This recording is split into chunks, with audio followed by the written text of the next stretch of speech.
Londondagi tunji kun. Bu palak bir xil tarzda aylanıvermaydi. Pat-pat olam ahvolini o'qib turishimiz va mardona bo'lishimiz kerak. Mirza Muhammad Haydar Koragan tarixiy rashidi. Aytqim yo'q, ma'lumot berdim xolos. Abdullah Qahhar. O'rmonlar ustidan o'tdim. Tağlar üstüdün öttüm. Bazı kaptallarda got şekillik binalarını kögülü bolatdı. Qaysidir bir kanalda üzüp ketivatkan rangdar kemiler goya ketip qalgandek görünetdi. Oç qavada vadılar öz ilkide bahemmi narsini bimalal yayıgan. Aeroplan Britaniya hava təvəlikiga kirgandila tədrici pastlashga başladı. Bulut ve tumanlar arasından ketivatimiz. Pastiki manzaralarni aniq ko'gili bo'lmaydi. Aeroplan pastlagan siri zaminning yeshil ruxsari parcha bulutlar arasından ayon bo'ladi. Aeroplanda o'ltirib butkul Yevropa yap-yeshil vodidan iborat bo'lsa kerak deb o'ylab qoldim. London osmonida uchib ketavetib, nemishqadir London osmonidagi qo'zg'ullar degan kinoning mavzusini eslab qoldim. Ayni davrdagi qo'zg'ullar allaburun kumpay-kum bo'lgan. Biroq London osmoni yanada tutuq.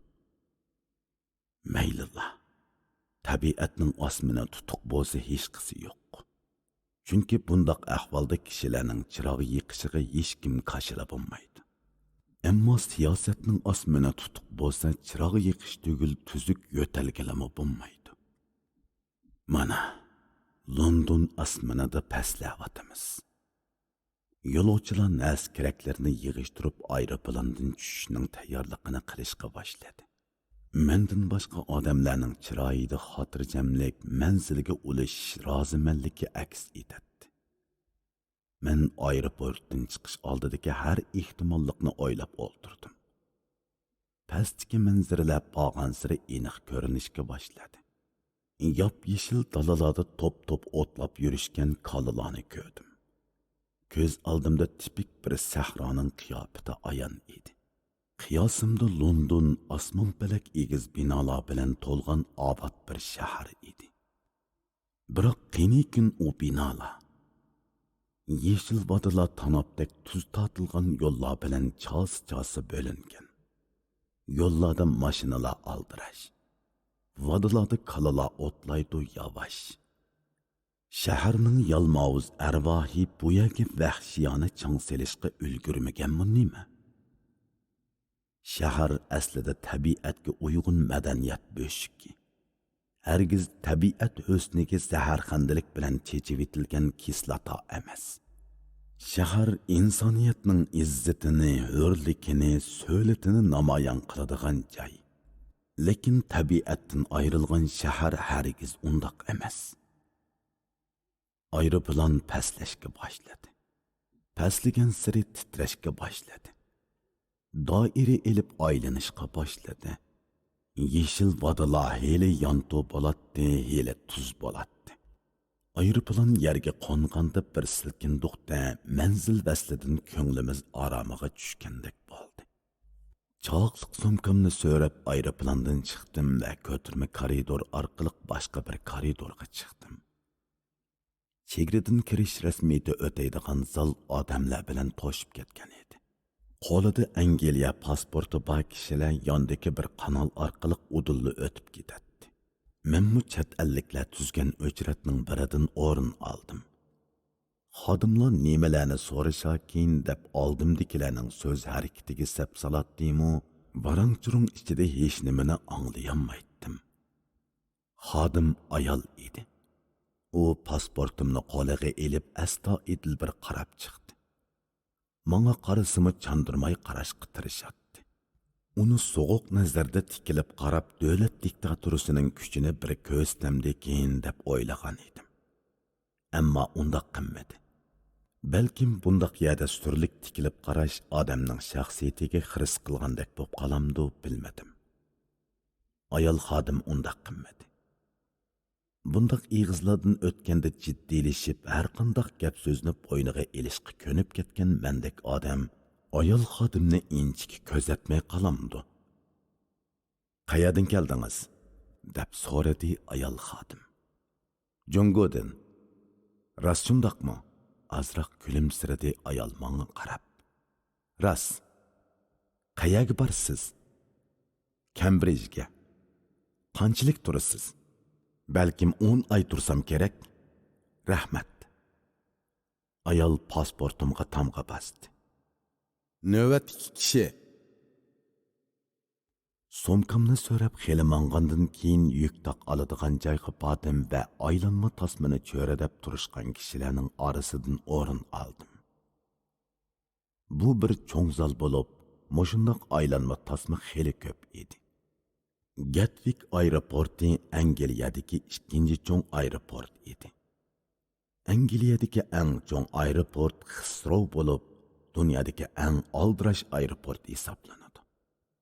Gatwick aeroporti Londonning janubiga joylashgan bo'lib, shahar markazi bilan bo'lgan oraliqi 45 kilometr ekan. Bu aeroportning o'rni aslida bir chorvachilik maydoni sifatida 1245-yili ishga kirishtirilgan bo'lib, toki 19-asrgacha zo'r firma bo'lgan ekan. 1958-yili rasmiy aeroport qurilib, hozirgacha izchil taraqqiy qilib kelib etibdi. Kutish zalida har qaysi dindikilar uchun ayrim ibodat uyi ajratilgan ekan.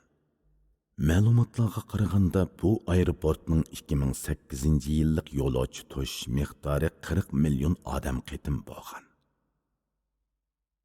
Yuk taqlarim peqirab yetib keldi. Ularni to'shish harvasiga qamdab, oldimdagi bir egizga qarab mangay deb turishimga, ikki ayol saqchi yo'g'on bir itni yetilagan holda paydo bo'lishdi. Men hech nimani anqiramay hangviqib turib qoldim. Uninggacha heliqi yo'g'on seriq it yo'l bo'yi hamroh qilib kelgan chaqliq somkamga oldi putlarini qo'yib yedlab baqdi-da, xo'jayinlarga qarab quyruqini shipangshitdi. Ayol saqchining biri yosh ham egiz edi. Yana biri qadinroq va semiz edi. Somkining ichida nimalar bor edi? Deb so'radi yosh ayol saqchi sur ko'rsatmay. Kiyim bor. Yana-chu, kitob.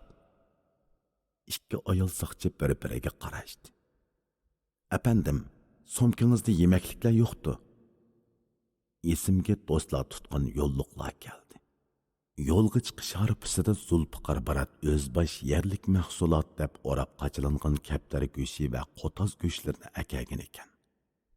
Men ularni Londondagi vatandoshlarimga beraman deb elib olgan edim.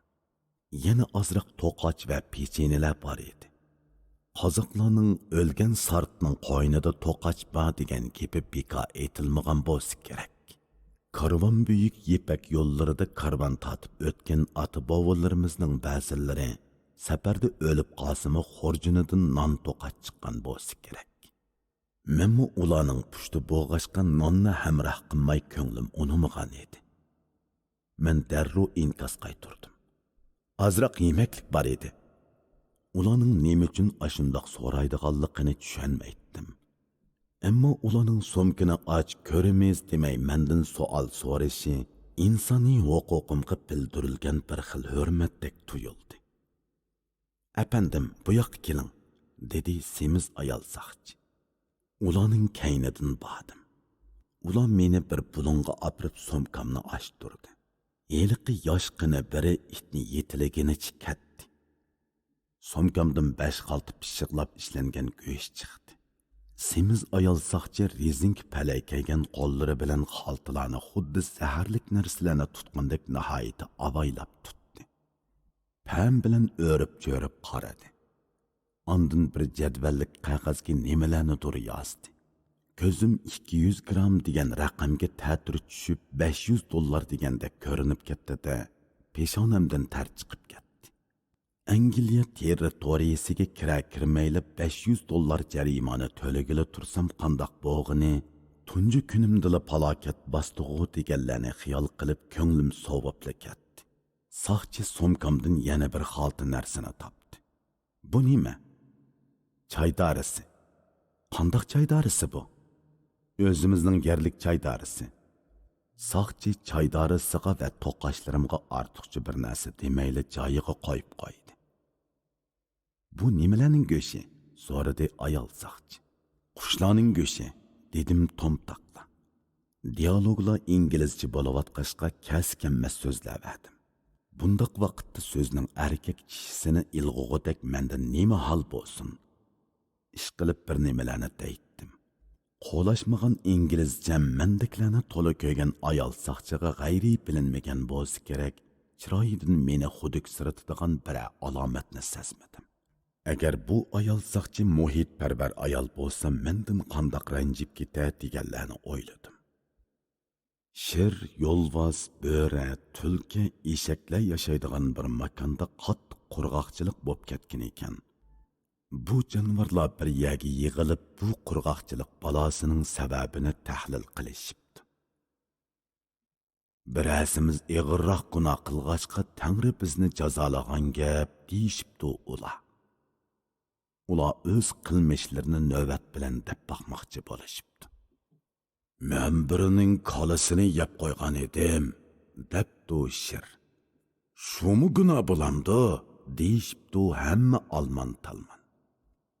Men birining eshikini yeb solgan edim, debdi yo'lvoz.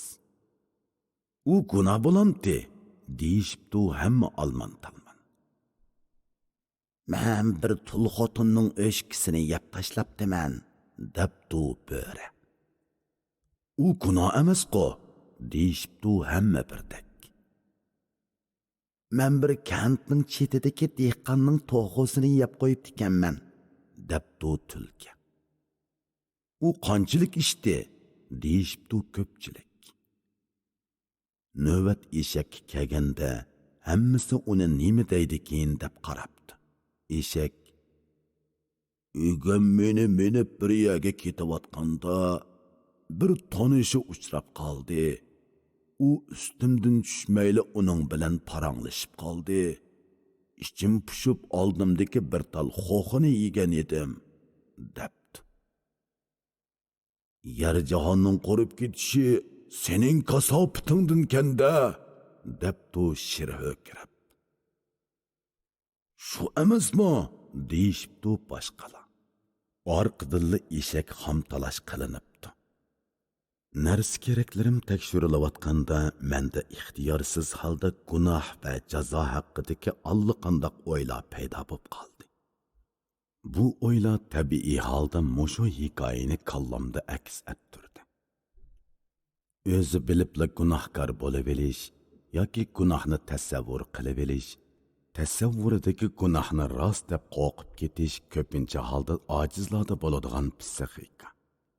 Hikoyada bir xil gunoh hukmi bor edi. Bu hukm hammaga birdek tahdid etgan qurg'oqchilik bilan birikib ketgan edi. Lekin bu yerdagi gunoh hukmining mazmuni har kimda boshqa bo'lib, 5 xil variantga ega edi. Shundaqdimi bu yerda muqarrar holda Shirning kallasidagi gunoh hukmi kuchga ega bo'layotadi. Ya'ni Shirning mantiqisiga uyg'un gunoh o'lchamga aylanayotadi. Chunki ana shu maydonning o'zida Shir hammadan kuchli bo'lib, Shirning aytqanlari qonun bo'layotadi. Demak, gunoh degan nima degan masalaga Shirning bergan aniqlamasi qabul qilinib, qolgan gunoh hukmi bostirilib ketilgan edi. Hikoyaning yana bir komediyalik tarafi bor. U bo'lsa-mu yovuzlikning kechirilish qonuni. To'rt go'shxo'rning boshqalarning mulkiga ziyon selishi yo'lliq bo'lib chiqib, ularning orasidagi bir o'txo'rning yo'lliq qilmishi gunoh bo'lib chiqdi. Ya'ni bu gunoh qurg'oqchilik ofatining sababi bo'lib chiqdi. Michel Foucault'ning deyishicha, gap so'z huquqi kuchli qoral sifatida boshqalarning tafakkurini tizginlaydi yoki o'zgartiradi. Ya'ni aytim huquqi kuchli qoral sifatida boshqalarning tafakkurini tizginlaydi yoki o'zgartiradi. Hatto boshqalarni tafakkur qilolmaydigan ahvolga tushirib qo'yishi mumkin. Ro'shanki, aytim huquqning bir turlik ifodasi. Hikoyada shirning aytim huquqi qatlam amaliyleşib eshakka kelganda tig'ning uchiga aylandi. Eshak tig'ning nishoniga aylandi. Bu hal qurolsizlanganlarning adolatdan nasibisi bo'lmaydigan ijtimoiy taqdiridan belgidurki, ijtimoiy darvinizm aks etib turadi. Montesquieu qonun ruhi degan asrida hukmronning o'zini qonunga aylanganda odamlar hayvonga aylanib, hayvonlar odam qatoriga o'tadi degan ekan. Demak, hokim mutlaq hukmronning o'zila jamiyatdagi barliq axloqsizlik va yovuzlikning manbasi bo'ladi. Edward Said terrorizm haqida to'xtalganda, Namratlarning quroli terrorlikdir degan edi. U 1980-yillarda Afg'onistonga tajovuz qilib kelgan Sovet qo'shiniga qarshi g'azot qilganlar erkinlik jangchisi deyildi-yu, Afg'onistonga hozir tajovuz qilganlarga qarshilik qilganlar terrorchi bo'lamdikan deb savol qo'ydi. Biz namratlikni keltirib chiqargan yana bir terrorlikning mavjud ekanligini nazarga olganimizda, terrorlik namratlikning birdan-bir quroli degan hukmning mantiqiy asosini tushunamiz. Chegaradan go'sht tipidagi yemakliklarni xohlagancha akirishga bo'lmaydiganligini bilmamdingiz? Semiz ayol soqchining ovozi xiyolimni bo'lib tashladi. "Yo'q", dedim men darhol.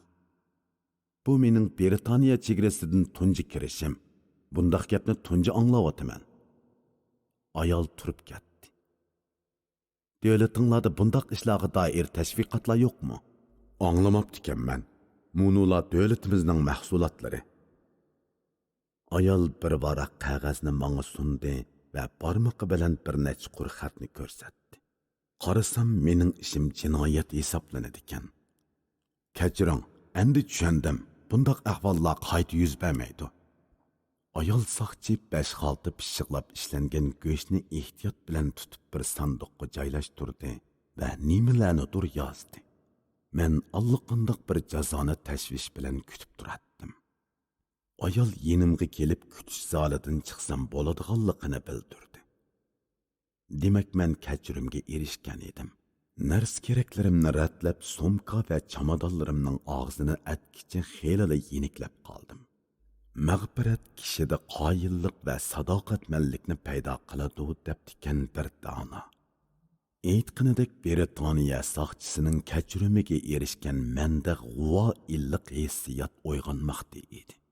Nimaning xatolik ekanligi to'liq bildirilmagan ahvolda jazolash madaniyatning nomardligidan derak beradi.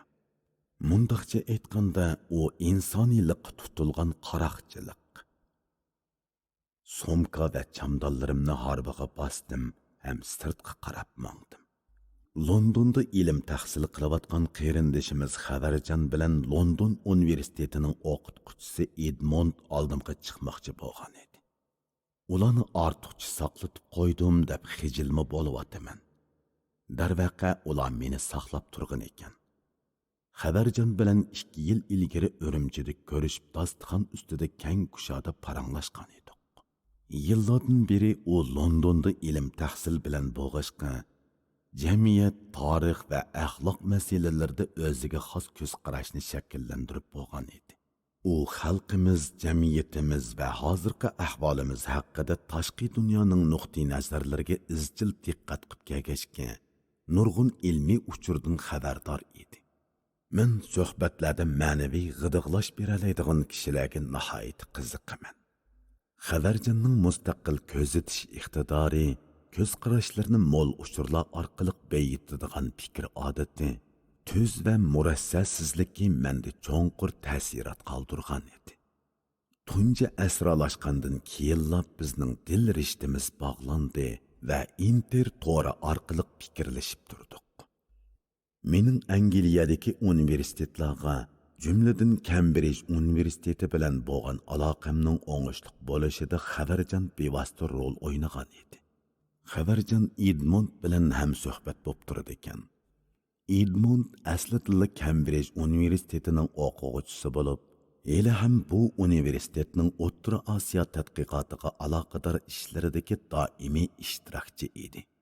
uning Cambridge universitetidagi olim tadqiqotchilar bilan munosabati qo'yiq edi. Mundaqcha aytganda, Cambridge universitetining O'rta Osiyo munbiri tarafidan chaqirtilishim Xabarjonning vositasi orqali Edmondning bevosita qo'l tiqishi bilan amalga oshgan edi. Uningdan 2 yil avval Edmond Uyg'ur diyoriga kelganda yana shu Xabarjonning vositasi orqali meni istagan edi. Men uni Urumchidagi bir Uyg'ur oshxonasiga boshlaganimda inimiz Zulfiqar Barat o'z boshlanma hamroh bo'lishga chaqirgan edim. Biz Edmond bilan langman, balkabob, ko'ktot salat va mevalarga eg'iz tekkash bir qitimliq suhbatda bilib bo'lgan edik. Angliyaga berishdan avval Edmond bilan ko'p qitimliq intertora aloqasi qilishib, uning insoniy yordami, esil sifat iboralari haqida so'yinishli ta'sirotlarga ega bo'lgan edim. Ammo mayli Xabarjon yoki Edmond bo'lsin, har ikkisi bilan faqat birlar didora muloqot bo'lishgan edik.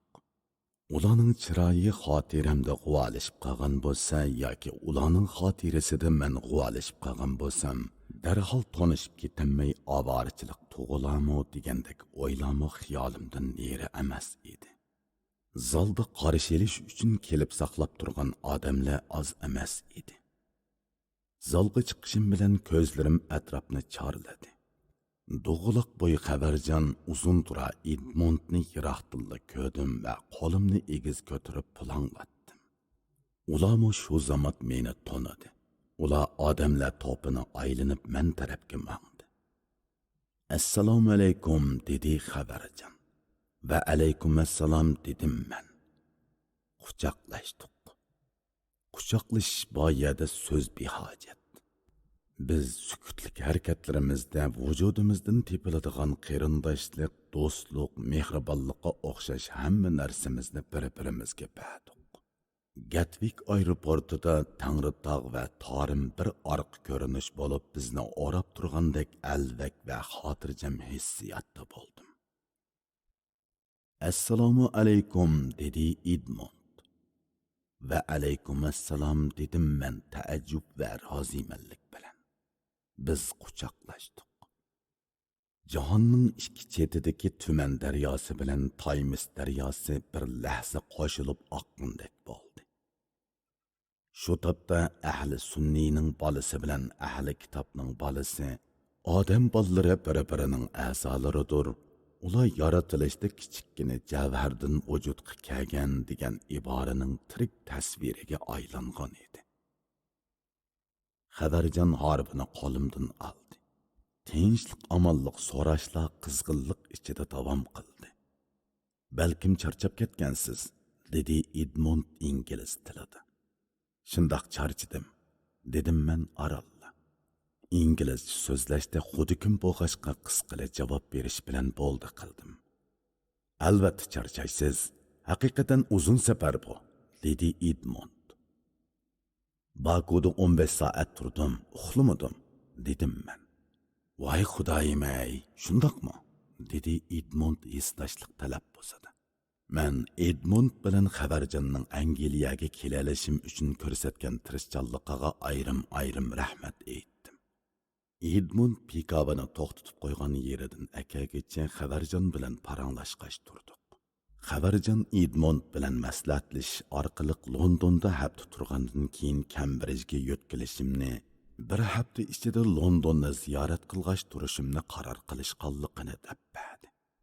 Xabarjon haftalik turalg'ini allaburun hal qilib qo'yganligini aytib meni xotirjam qildi. Shu topda taqdir menga qarindoshlikning lazzatli ta'mini tetitmoqda edi. Bir vatanda bir-birini tanimay cho'ng bo'lgan ikki vatandosh o'z vatanidan nihoyatda yiroqda turib, vatanining taqdiriga qo'l tiqqan bir davlatning aeroportining kirish-chiqish zalida bir-birining yuragini tinglab sopqashqa shivasida paranglashmoqda edi. Havoning alpozi ko'ngilning g'ashligini qo'zg'aydi. Yomg'ir bir xil ritmda simildab yig'avatadi. Yig'ilib qolgan yomg'ir suvlarining mashinalarning chaqida vishildab chachrashlarini his qilib turardim. Qashqash shivasidagi paranglar yot elning muhiti epkagan andishalarni hozircha besib turayotgandek edi. ichimda Edmondning men bilan ko'rishishlarini tahlil qilatdim. İnsan o'ziga ta'sir qilgan ishlarni xotirasidan zo'mu-zo yiroq qilinmasi kerak. Xabarjon bilan bo'lgan parangimiz uzilgan qisqa daqiqalarda Edmondning menga assalomu alaykum deb salom berishi bag'an siri jonlanib ko'z oldimga kelib oldi. Salom sihat bir millat o'zining uzun davrlik e'tiqodi asosida shakllantirib qeliblashtirgan qoida yo'sullari sifatida shu millatning madaniyati va obrazini tashkil qiladi. Bir millat salom sihat orqali o'zining ma'naviy aloqa rishtalarini chingitadi va boshqalarga o'zini tanitadi. O'zaro salom sihat bir-birining milliy diniy salohiyatini muayyanlashtirish bo'pli qilmay, bir-birining insoniy qimmatini e'tiborlash bo'lib hisoblanadi. Yegona bir inson dal ashu salom sihat orqali boshqa biri bilan ijtimoiy aloqa holatiga kirib, bu aloqalarda o'ziga xos o'rin tiklaydi. Millat va ummatdan iborat zo'r o'rtaq gavda salomdan boshlangan uyushush va hamkorlik orqali o'z mavjudligini namoyon qiladi ham uni boshqa bir o'rtaq gavdaga e'tirof qildiradi. Edmondning bir sohibxona sifatida Uyg'urning qoidasiga uyg'un salomni bajo keltirishi ko'p manbalik madaniyatdan tuzilgan dunyoni ko'rgan va tushungan bir insonning bir turlik insoniy fazilati edi.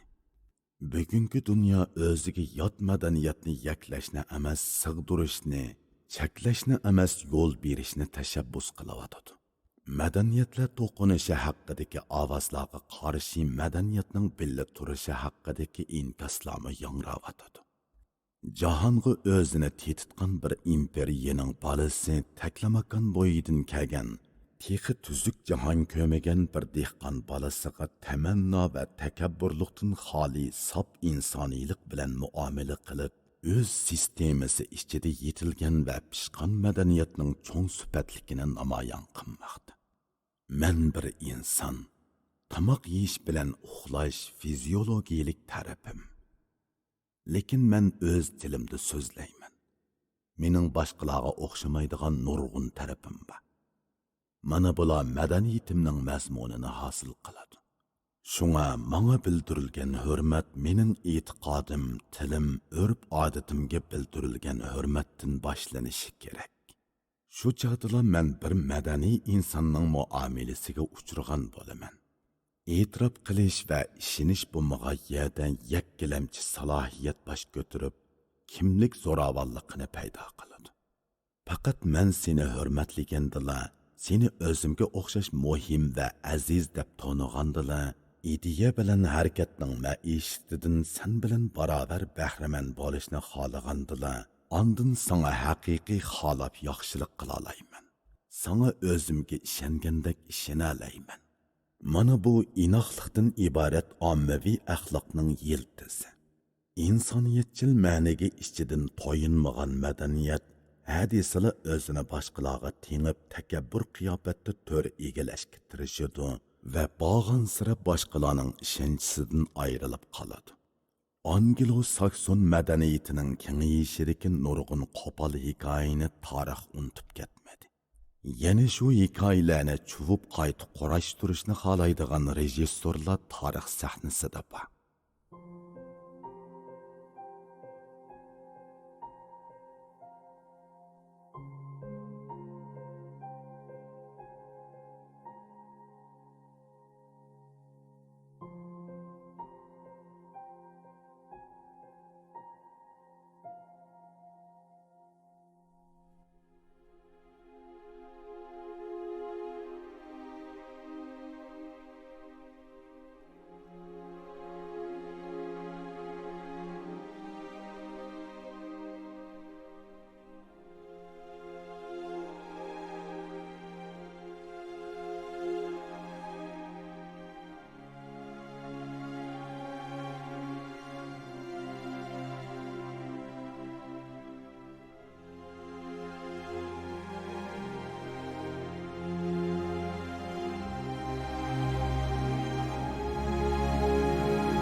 Edmund pikabini ep keldi. Yük taqlarni pikapga joylashtirib, men uchun tayyorlab qo'yilgan yotoqqa qarab yurib ketdik. Tez sur'atlik tosh yo'lda mashinalar g'uyuldaydi. Farazimcha biz Londonning janubiy rayonidan sharqiy rayoniga qarab mangan bo'lsak kerak. Bulutliq havo atrofdagi hamma narsani kulrang tusda ko'rsatdi. Yomg'ir pikapning oldi aynakini xiralashtiribdi. Aynak surtkish to'xtamay harakatlanadi. Yo'lning ikki chetidagi tabiiy o'rmonlar yomg'irlik havodan shakllangan sus mananda qorayib ko'rinadi. Londonning zamonaviy egiz binolarini ko'raman deb yiroq bo'shliqlarga qarab baxtim. Abdidan ko'naliq chiqib turgan pakar binolar paydo bo'lib, qo'yiq to'qayliqlar ko'rinadi. Men London shahrining o'ziga emas, yiroq bir sahrosiga ketayotgan o'xshayman dedim ichimda va o'yimni zinhor chondurmadim. Edmund pikapni pam bilan haydayotdi.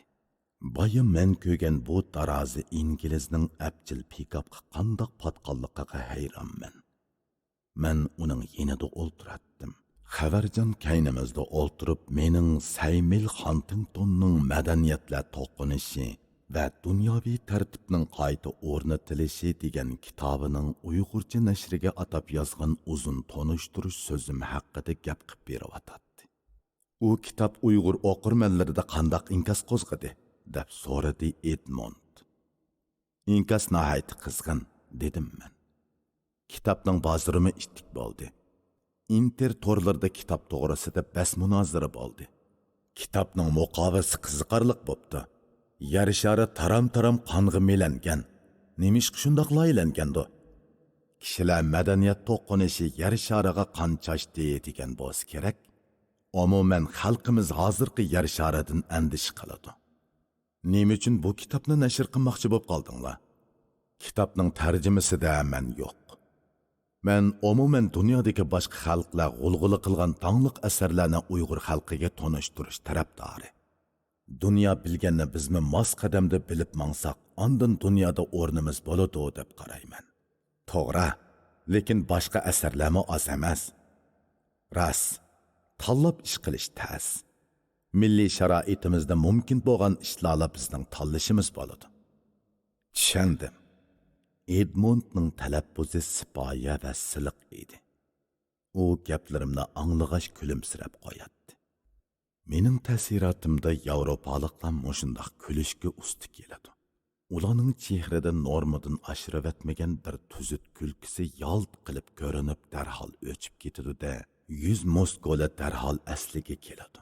Men bo'lsam kayfiyatimdagi kulka alomatlarini ondoq tez o'chiranmagashga oldirmay asliga kelatdim.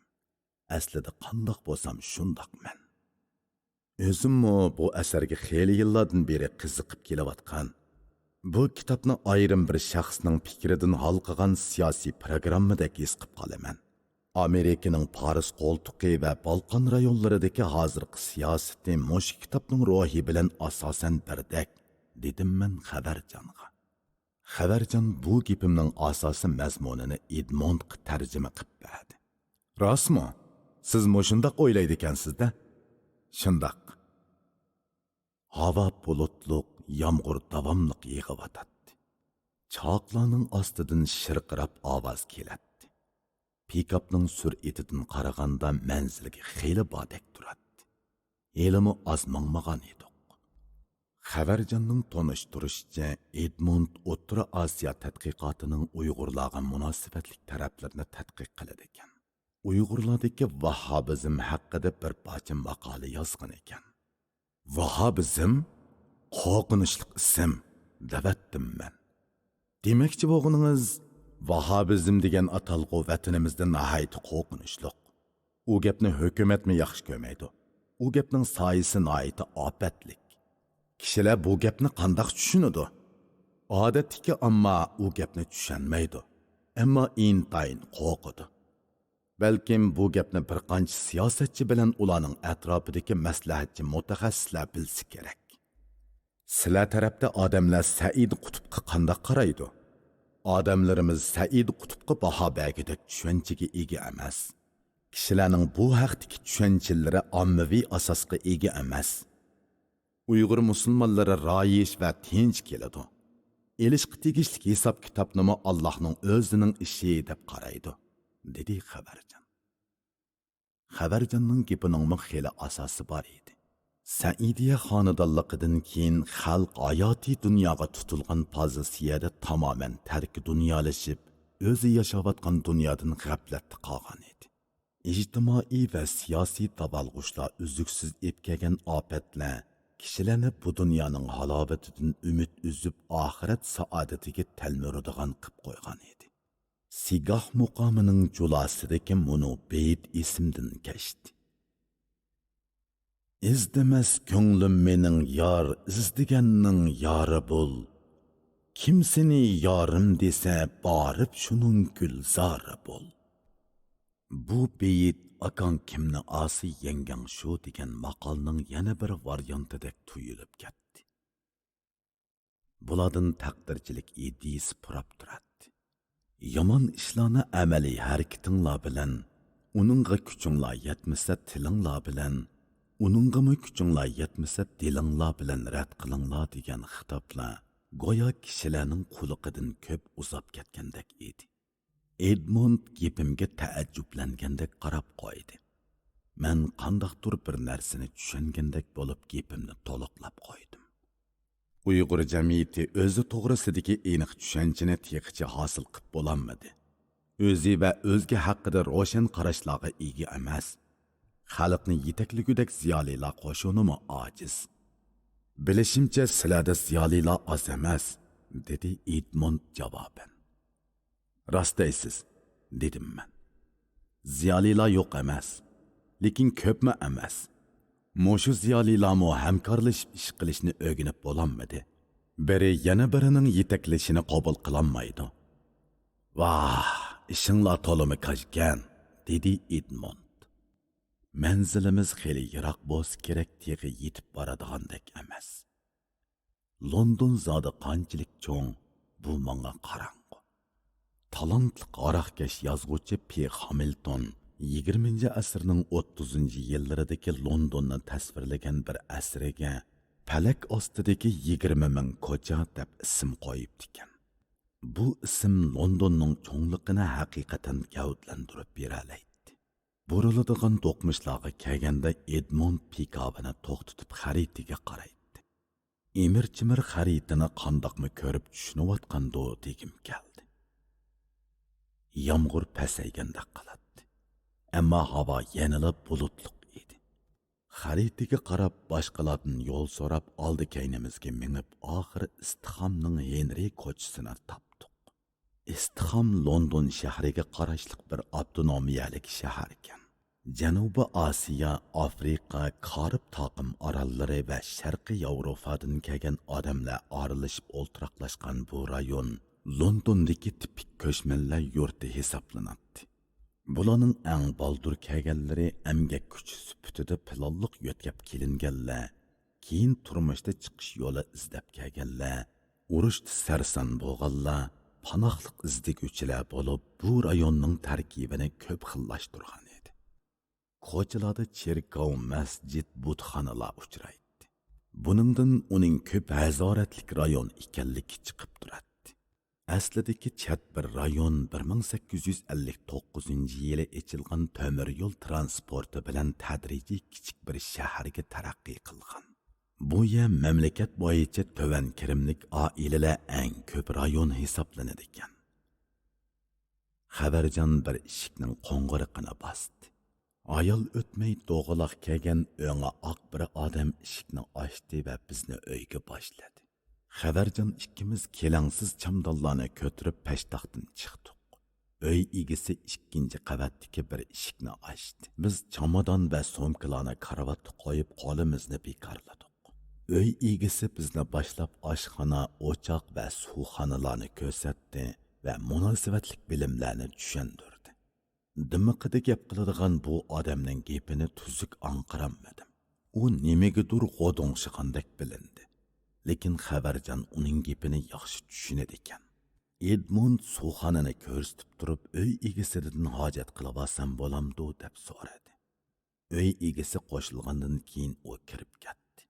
Biz tamoq yeyish uchun sirtqa chiqib, eshik oldida Edmundni saqladik. Xabarjonning tonishtirishicha, uy egasining ismi Tom ekan. U irlandiyalik bo'lib, irlandiyalik ochgan bir qurilish shirkatining amonlik saqlash xodimi ekan. Kechisi ishlab, kunduzi aramalid ekan, bo'ytoq ekan. Bu bo'ytoqning uy tutishi kishini hayron qoldiradi. Oshxona va suvxonalar shundoq pokiz, saramjonlar joy-joyida. Uy ichida g'ayriy puroq yo'q. Edmund chiqdi. U xabarjonning irlandcha talaffuzidagi inglizchani obdan tushunadiganligidan hayron qolganligini bildirdi. U Tomning gapini menmi tuzuk anqiranmadim, dedi. Xabarjon o'rganishdan sirtqi vaqtlarda Tom bilan birga ishlaydi ekan. Shunga uning talaffuziga ko'nikkan. Biz bir Pokistonlikning oshxonasiga kirib guruch eshi yedik. Chuchumel xurishlardan tayyorlangan qorama guruchning ta'mi o'zgacha edi. Tomoq xeli issiq bosdi. Edmund meni bir necha kundan keyin izlaydigan bo'ldi. Men uningga atab kelgan Uyg'ur etnografiyasi, Xo'jalar jamiyati haqida qatorliq kitoblarni berdim. Uyg'urlardagi din va sufizm masalalarini tadqiq qiladigan Edmund kitoblarni ko'rib xush bo'lib ketdi. Edmund ketdi. Xabarjonmi ketdi. Yangi yotoqda o'zim yolg'iz qoldim. Bir kishilik karvat va o'ri turib ishdan kelgudek bo'shliq menga tava edi. Eshikning yonidagi tomda bir ishkop bo'lib, ichiga bir necha choponni esib qo'yg'ili bo'ladi ekan. Balkim menga tava bu yotoq 5 kvadrat metr kelsa kerak. Men karvatda o'ltirib bir pas sukut qilib oldim. Mana bu endi deb o'zimni tashlaydigan vaqt edi. Jiddiy o'tgan bir yarim kun meni charchatgandek qiladi. Chamadonni bir bulonga joylashtirib, almashtiradigan kiyimlarni taqladim. Andin karvatga o'zimni tashlab, ko'zimni yumg'unimcha xiyol surdim. Uyqu kelishga boshladi. Ammo hozirla uxlab qolsam bo'lmaydi. O'rnimdan dast turdimda yuyunishga tutundim. Suvxona yotiqimdan xelili kang edi. Har xil so'pindan kelgan xushpuroq seringul ichilgan may oqshomlarni eslatadi. Suvxona shundoq pokiz, vanna oppoq. Qiziq suv badanim va ruhimni allaylagandek bo'ldi. Uyda hech kim yo'qdek jimjit edi. Bu jimjitlik mendagi qo'rinish hissiyotini azaytdi. Kiyimlarimni kiyguchi tomlarga qaradim. Ishkopga xanzuchi yiziq tushirib ziynatlangan edi. Balkim Tom o'zimi tushunmaydigan bu yiziqdan yiroq sharqning qadim sirliqligini his qilsa kerak. Ba'zi tom qog'ozlardami xanzuchi xat bor edi. Pastga tushib oshxonani kuzatdim. O'choq, do'g'obka, bo'lka qoqlug'ish degandek narsalar yangi va pokiz edi. Bir bo'ytoq erning mushundoq editliq uy bosh qurishi meni o'yga solmay turolmadi. Oshxonaning bu tarafiga 2 kishilik divan, divanning qiyofash udulidagi bulunga televizor qo'yilgan. Divanning dal udulida Angliyaning koni fasondagi tom o'choq bor edi. Hatto qalaydigan o'tinni tayyorlab qo'yilgan edi. Divanning udulidagi tomga puflab atadigan o'qya va palta esilgan edi. Men undaq o'qyani indiyalar chiqadigan kinolardan ko'rgan edim. Bularga qarab Tomni qadamiy narsalarga qiziqsa kerak deb o'yladim. Uyning birinchi qavatiga mehmonxona, oshxona va suvxonalar o'rinlashtirilgan edi. Ikkinchi qavatida 3 eg'iz uy bor edi. Kiyimlarimni kiyib, boyi xabarjon ko'rsatib qo'ygan bozorni aylanib, atiki noshtalikni g'amlamoqchi bo'ldim. Bu yerdagi binolarning hammasi degudek 2-3 qavatdan oshmaydi. Qizil xishdan qopirilgan uylar bir-biriga yondashib ko'chalarni bo'ylab so'zilgan bo'lib, mahallalarmi ana shundoq shakllangan edi. Konus shakllik o'g'zilarning ustiga kahishlar yeyitilgan. Bir qancha turxun bir yerdala cho'qchiyib ko'rinadi. Har bir oilaning uyi ayrim bir gavda bo'lib, birinchi, ikkinchi qavatlari pashtoq bilan tutashtirilgan edi. Bundaq uslubda har kimning ishiki boshqa bo'lib, bir oilaning turmush usuli yana bir oilaga qo'shilib paydo qilinmaydi. Her bir ailenin işiki pakar vadek yoki tom bilan doiralangan bo'lib, birdan axlat tunga qo'yilgan. Ishiklarning osti tarafida pochta yo'llanmalari patqudak yochiq bo'lib yopquchi bor edi. Tok, suv, gaz şirketlarining hisobot uqtirishlari ashu yochiq orqali uy egasining bosoqisi ichiga tashlanadi ekan. Har kimga mustaqil bo'shliq ato qiladigan bu xil madaniyat menga yaradi. Yana uylarning kayni tarafida 1-2 pun keladigan bog'cha bo'lib, har kim o'z havasiga yarasha gul-giyoh va daraxtlarni ahyo qilishadi ekan. Buni bizning gapimiz bo'yicha orqa hoyla deyishga bo'ladi.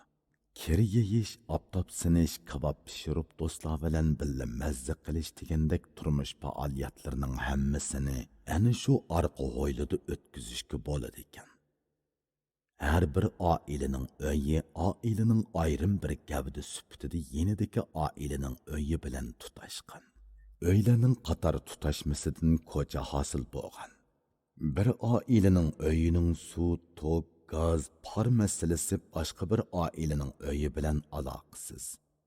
Bir ailenin öyünün sevelliki başka bir ailege karşılık kılanmaydı.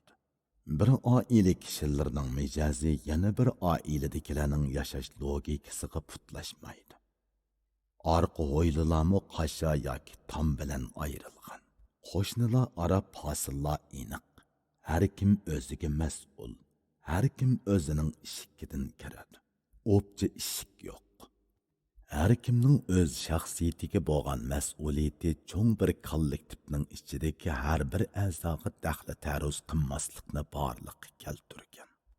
Qizil qishdan qopirilgan o'gzillari konus shakllik, derizillari yoysimon shaklda sirtqa qopartib chiqarilgan, osti va usti pashtoq bilan tutashtirilgan ko'z oldimdagi bu o'yla Viktoriya uslubidagi o'ylarga kiradi. Bu öyle ayol padişah Viktoriya davrida barliq kelib omomlashganligi uchun shundoq ataladi. Aslidagi klassizm an'anasiga 1840-1850 yillarda kirib o'zlashgan italyancha va go'tcha binokorlik uslublarining kirishi bilan ro'yobga chiqqan bu xil uslub Angliyaning kent va bozorlarida hamda Britaniyaning barliq mustamlika rayonlarida xeyli umumlashgan. Ko'chada sapla qora tanlik odamlarni ko'rdim. Öngü oq odamlar kamdan kam uchraydi. Ko'chada har millatning oshpuzillari, go'sht va beliq do'konlari, charchin mollar do'konlari ko'p edi. Yemak-ichmak do'konlaridagi halol degan xatlar tushirilgan viviskalarga qarab, bu yerda musulmonlarning xeyli ko'p ekanligini bilgili bo'ladi. O'rtaq salohiyat, taqdir, madaniyat va iqtisodiy saviya odamlarni qandoqdir shuningga mos keladigan bir makonga jamlab bir jamoat qilib qo'yadi. Har xil sabab bilan kelganlar istiqomda yarlanib Britaniyaning qonuni bergan bo'shliqda o'zlarining tirikchiligini davom qilayotmoqda edi. Rang-rengi bilan xil-xili bilan tepishgan bu kichik shaharning siyosiy o'tmishi va realligini tushunishga hozircha balturlik qiladi. Bularni tushunish mening bu bir yillik istiqomatimning muddaosi emas. Har bir yurtni yoki jamoatni uning siyosiy o'tmishi bilan tushunish odamni aqlli qilib qo'yidi deb qarayman. Avod bozorlarni aralab Saynisbori talla bozoriga yo'liqdim. İçiga kirib atilik yemekliklarni g'amladim.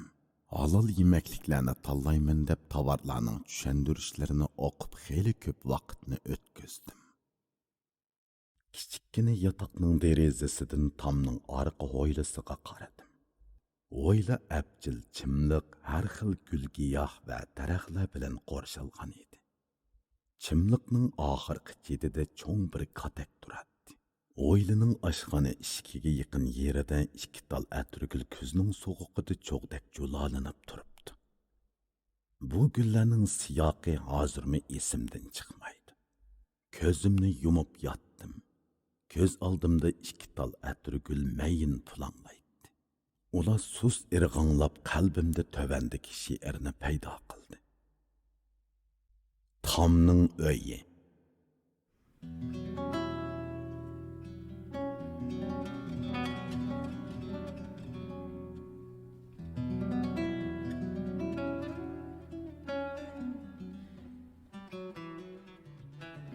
Henry ko'chisi East Ham kiribli ketdim ho'sh yo'llanmasadak. Tam İrlandiyalik boytaq tüneydiken qaravul bolup quruluş o'rnida. Taqlidi kömür yaltıraydı ochiqida tamning, lekin yo'q ekan. Cho'chakchi momay tamg'i puvlab atar o'qya esilgan. Qayaga ketdikin ovchi bovay. Jongoning yiziqlari qadaldı manga tamladın kelib. Ramkidagi qarliq o'rman to'ngdirdi meni qo'yniga elib.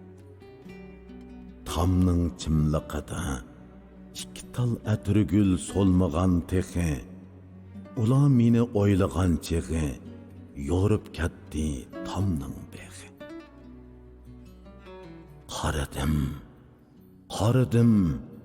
Qaradim anga, velekin sebebi iniqsiz manga. Dedim, köşkenmedi gülning şihaga, hicran köksideki yığlanğu lava. Derizidin ishikka 3 qadam, bulungda echilmay turdi chamadan. Kitaplar tanqisliqda olmaydi manga, başlandı qalbimda mungluq shivirg'an. London öylari qayturdi meni Victoria davriga. Qo'ng'ir rangning sulolasiga tamdi valekin bir tomchi sharbat zoriqqan ko'nglimning piyolasiga.